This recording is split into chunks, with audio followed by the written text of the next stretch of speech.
Pero pwede bang matanong, Sisiw, magkano ang kinikita mo sa isang araw? 500 lang po. Kasama na po doon yung pagkain po. Kasama na yung pagkain doon sa 500? Minsan po, nakapag-uwi lang ako ng 430.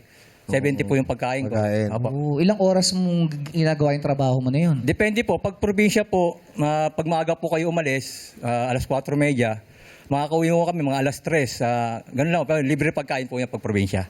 Oh. Alas 3 ng hapon na po yun. Uwi alas 4 na. hanggang alas 3 ng hapon. Pero talagang gusto namin tanungin, kaya ka namin Ano ba gusto mo tanungin? Bakit ba sisiw ang Kaya po yung story po ng sisiw, yung araw po kasi iba-iba kulay ng buko.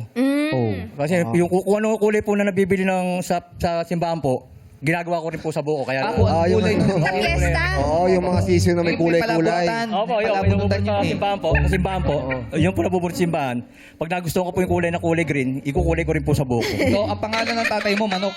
Ang Ay, hindi tatay ho, mo, hindi ho, Green.